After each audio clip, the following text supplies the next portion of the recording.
Hi, everybody. It's another day of headlines, and we're heating up again a bit in the run up to the Iowa caucuses, the beginning of the primary season where everything's on the line for the presidency. So we start out here with this Hunter Biden thing. It seems like that every president has a black sheep of the family, a brother or a sibling who's got himself into trouble.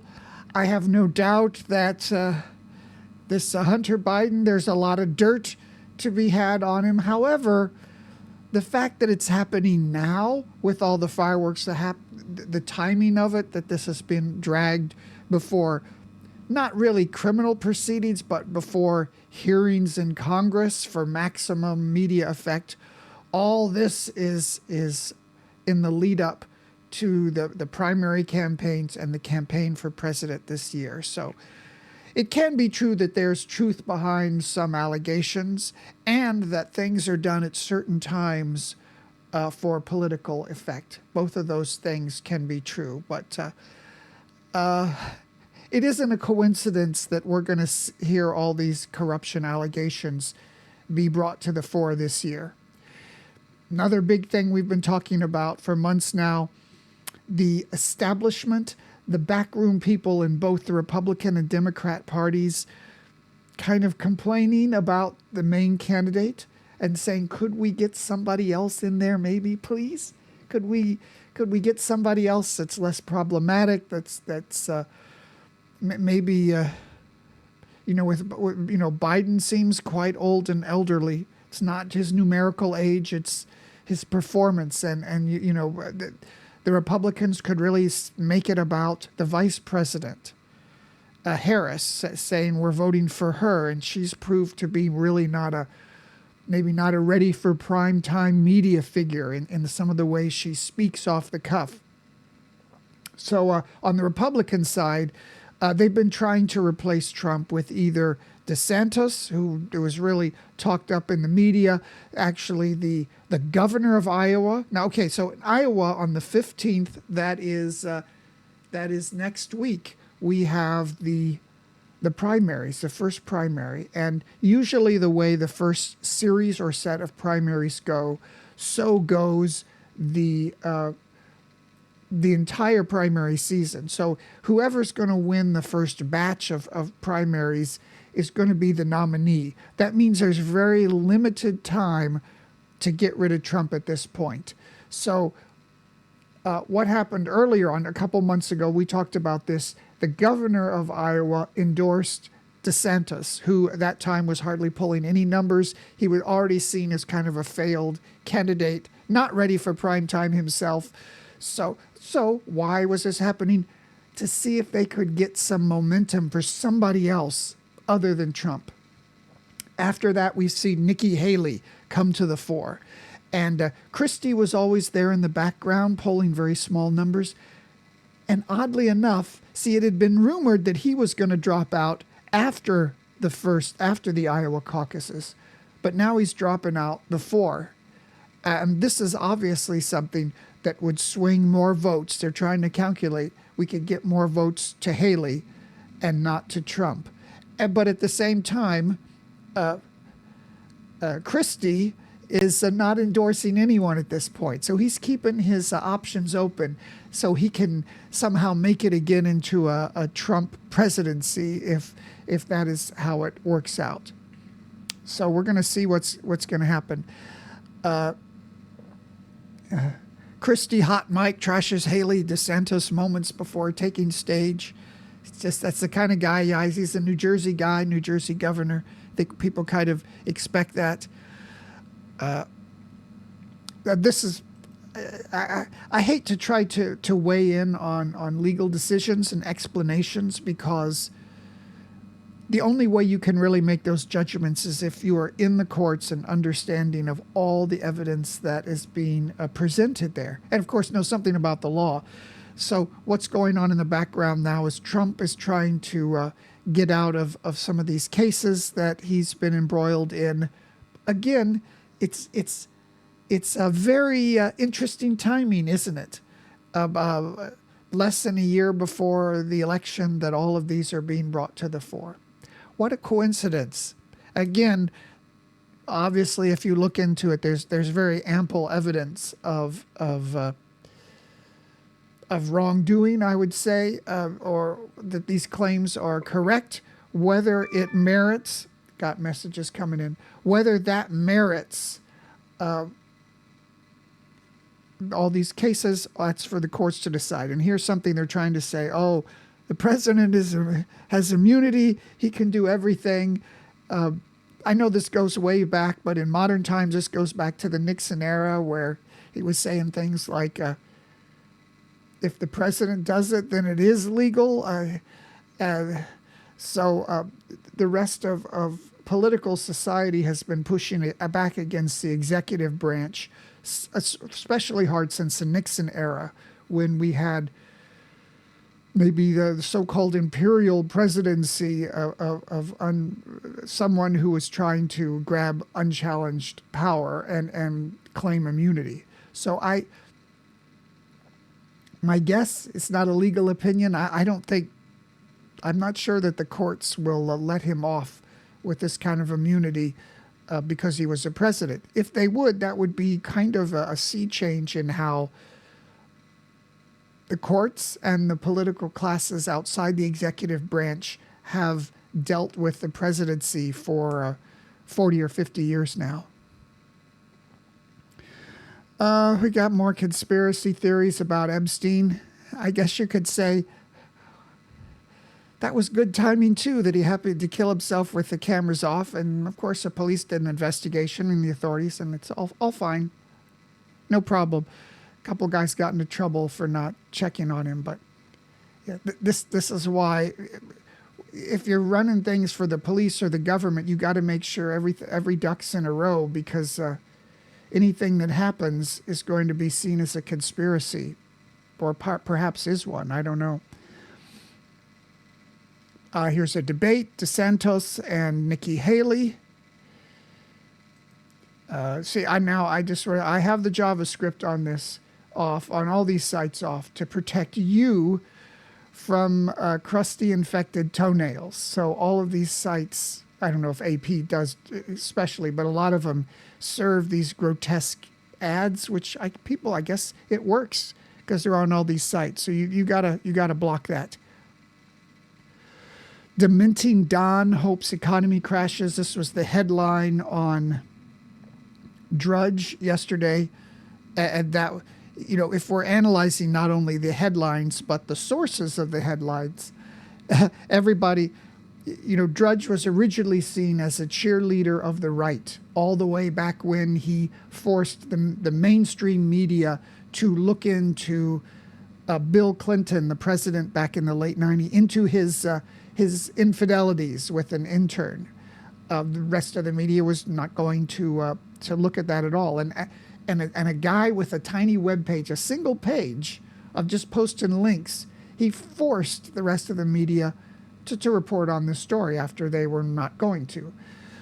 And since then, he was berated by a lot of people for doing that, and thought of as, it's just right-wing cheerleading. And even in the first Trump election, it was seen that he went a little bit easy on Trump in the lead up to Trump's first election.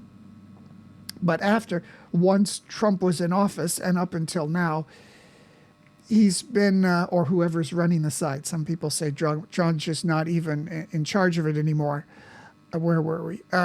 This thing about Dementing Don hopes the economy crashes. This is somebody on this Drudge site reconstituting the headline in a very negative way. So here we are. Even Drudge, the person who has been reviled for a couple decades now as a right winger, going up and putting up tough stuff against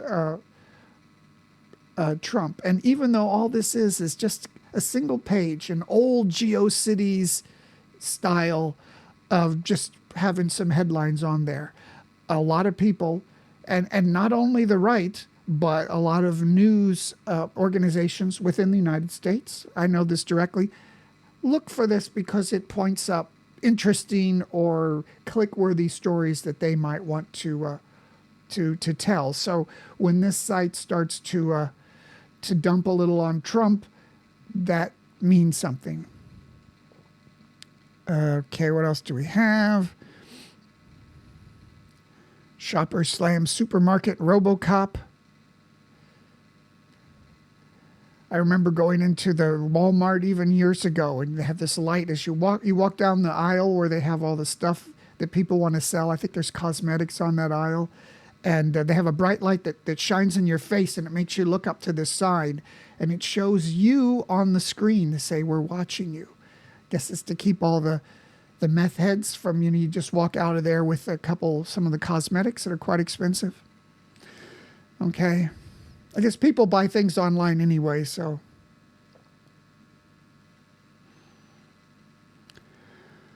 And more stuff about the Middle East. We have Britain on the brink of launching airstrikes in Yemen. This is the Houthis. This is the attempt to widen the war in the Middle East. The Houthis and Hamas are known to be being directed by Iran. Of course, Iran has its own reasons for not wanting Israel to have peace with its neighbors. So, again, all of this would be denied by Iran, but wow, it's a coincidence, isn't it, that right now when there's a big war in southern Israel and a lot of the rest of the world is warning that if Israel doesn't back off and accept its losses, the war is going to be widened. So just at this time, the Houthi rebels in Yemen are trying to disrupt shipping traffic in the Red Sea. Big coincidence, which is to say it's not a coincidence. Very often, when you do analysis in geopolitics, a lot of people still rely on the written statements from politicians and governments that put out and try to parse those words. But I think in general, you're better off ignoring all that. You see what is actually happening in reality rather than how governments try to explain it to you. You just see what's happening in reality and act on those assumptions rather than parsing statements from governments for what they might mean or intend. Ecuador, one of those countries you never hear about in the news until something happens. They're dealing with gangs and guns. We have Cuba. I'd love to go there. The U.S., they try to really stop you from going there. What a fascinating country. How, after all this time, people can't form political parties. They can't form a labor union. You can't start up a newspaper and print something. And you can't, most of the time, you can hardly connect to the internet. They're heavily censored. Amazing that in this day and age, such a country exists so close to the chaotic United States. And of course, it is perhaps the dynamics of the Cold War and the United States being there that has somehow forced and enforced this authoritarian government that still is in charge today in Cuba. Love those old cars. I just might mention this again. Biden in the dark over defense chief's cancer for a month. This was the defense, the Secretary of Defense was in the hospital, for 4 days. And not only did the people not know, the public, but the White House didn't know either. And I explained that during the Cold War, but before the 1990s, really, it was important. People really looked at, is the president crazy? Is he able to be blackmailed? What's his health? This was looked at very carefully because at that point we had the doctrine of mutual assured destruction. We had our thousands of missiles focused on the USSR, and they had their missiles focused on us, meaning the US. And if there was ever a launch, the other side would have to decide whether to launch in just a few minutes. So they had to be there, ready. They couldn't be drunk. They couldn't go out and maybe have a few beers, maybe like Obama did. at least not in public. So the idea that the health, the availability of these top leaders was very critical, because civilization ending decisions would have to be made in just a few minutes. And I think perhaps if this had happened, the situation over the defense chief, maybe in the 90s, or might have not been seen as such a huge deal. But today we have all the wars around the world, big wars the U.S. is being involved in, and at home in the U.S. and in a lot of Western democracies, there's not that much appetite to fund these wars anymore. So the idea is that more wars could break out, and thus that the big powers have to have all of their top people ready to go into action. So this idea that you've got to be healthy and ready at all times is coming to the fore again, and that's why this issue with the minister of or the secretary, the U.S. we have the Secretary of Defense, that his health is important again. And we have this.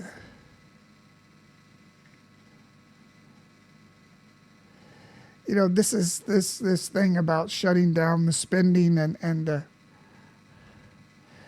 are two ways to look at this, and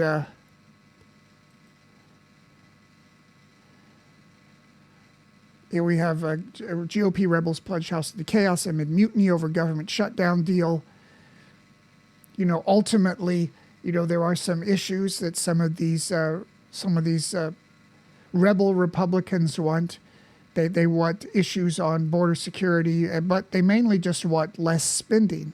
And I guess it says something about the United States and perhaps the health of the economy of the world that, okay, I was looking for the spot. So it shows the world is so comfortable with a lot of spending. The U.S. deficit, the U.S. debt recently reached 34 trillion, or adding like $1 trillion a year, and the yearly deficit for each yearly budget is about $1 trillion, something like that. All money that is not there; it's imaginary money.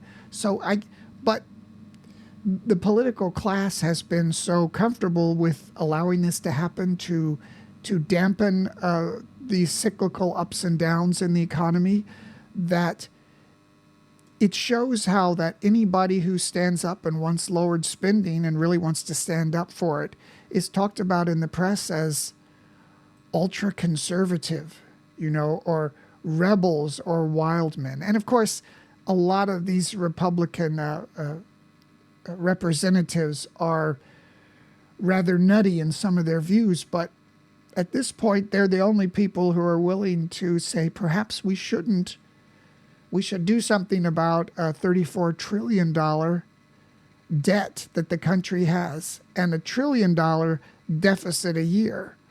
And it hasn't always been the case. There were debt and deficit. Oh, until one president that everybody reviles, and even I kind of reviled at the time, but now I realize he was one of the best. Bill Clinton. He was a president. He balanced the budget. He balanced it. Now, I know some people say, oh, Social Security was still going to get into trouble. Yes, but you look up any of the fact checkers, synthesize them all.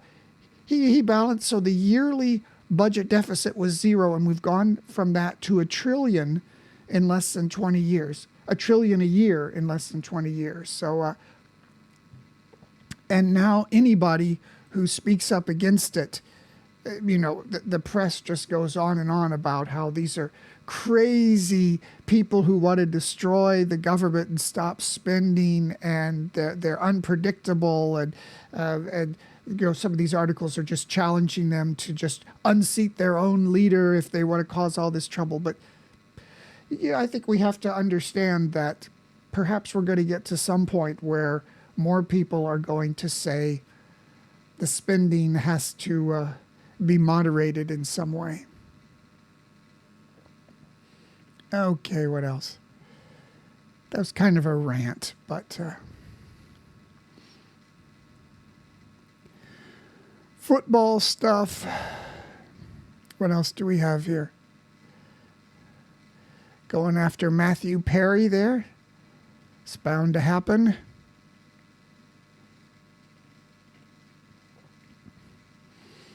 More about football. This is millionaire con woman, 57, accused of bilking U.S. Army out of $100 million, stealing cash from military youth programs. See, I would never do this, anything like this. I wouldn't do anything that was dishonest. But I'd love to be in a position where I could say no. So I'm just shocked at these people who not only did they do it, but they were even in the opportunity to steal this much. I never even have the chance to be tempted. I want to be tempted and say no.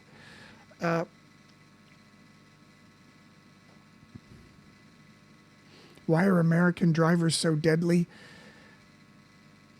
This is a fascinating article that goes through the ups and downs of, the U.S. is the country of roads. It's a country of driving. I know you may think, you Europeans, you got roads in your country, but it's nothing like the driving and road culture that we have in the U.S.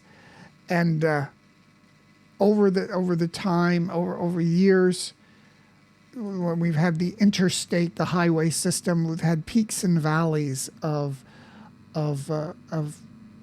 deaths that go up and then they go down for certain reason. It's fascinating. And apparently it's happening again now, and they're trying to figure out why it happens. It is interesting. It talks about deaths on roads at one point were because of these cars that were dangerous. And then in the 60s, Ralph Nader had that book out, Unsafe at Any Speed.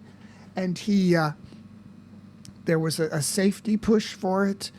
Then there's also the relationship between car sizes and injury rates, the survivability of cars that came up. It is just, it's a fascinating thing because these death rates go hand in hand with history. So, this is an article. It's from DNYUZ. It's a leaning right paper, but interesting. Interesting how these ending statistics of death go hand in hand with societal trends. Fake news, it's another big thing this year. I don't have anything to say about it other than you see how many people, maybe I do have something to say about it, and here it is. There's a lot of things that look real in the fake news. But a normal person would be a little skeptical. But you see we're in an age where people love to believe in the fake news. And I don't think it's just because it supports their own prejudices. I think it's because it drives other people crazy and it elicits responses. So you see even politicians retweeting stuff that's just fake, and they know it's fake. It's been fake for a long time, and people cheer it on. And I think everybody knows that it's not true, and everyone claps. And that's the danger of it, that people embrace foolish fakeness.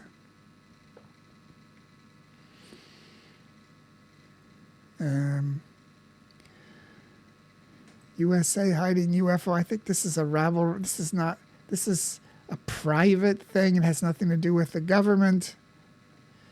Giant UFOs. This is very clickbaity stuff.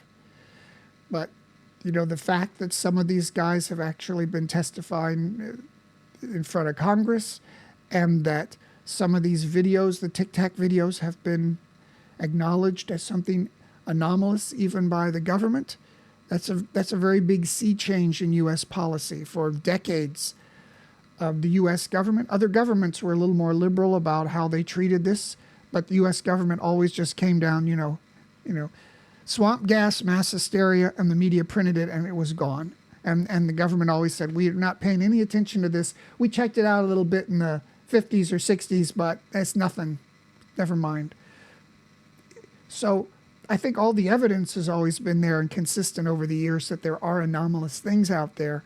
But what has changed is something in government policy. I don't know if it was something that perhaps happened during the Obama administration or the Trump administration. Maybe somebody knows. This made me almost sick. That was awful. If you read about this, it's that thing in the UK where over decades, since the 90s, they've been putting people in jail, postmasters and people for cheating, but it wasn't. It was a computer glitch, and I guess there were suicides and all kinds of things. Gosh, if you did that to your to a business, a private business, I don't think maybe the government would throw all their resources at you to put you in jail. It's scary when the government that exists using your own money to prosecute you over all these years, and then they were wrong. They have endless resources to put you in jail. You hope they're right. You hope as a little bug they're not going to squash you, or at least you can scurry out of the way. So that's the news. I think it is heating up again with a lot of coincidental things that are going to factor into the elections coming this year. And now we're going to pick our card. This is our Art of War card from a Chinese guy a long time ago. Some fascinating insight that we might apply to our business, to our family life. And here, this one says, isolate your adversary. And the strategy is separate your adversary from the objective or the means to act on the objective. Your adversary cannot shape the outcome of the engagement if he cannot affect the objective. So some of these, like one of these said, loot a burning building. I'm not sure how we could apply that to our lives today, but there might be something. Isolate your adversary. We all have adversaries in life and love. Maybe we got to cut them off, not deal with them, not allow them to be able to deal with us. I've been watching all of these videos about how to tell if the people around you are psychotic or narcissistic. Because the main thing to remember is that everyone else is crazy, never you. And that's particularly the case with me. So anyway, that's the news for today. And I was going to... this is my book. I saw it in the Siloam Complex. Two of my books, Last Century and There Are Still Unknown Places. There Are Still Unknown Places is my new novel. And I'm thrilled that it can be in a store. And buy it and let me know what you think. It's also on Amazon Kindle. So I'll see you tomorrow. Bye-bye.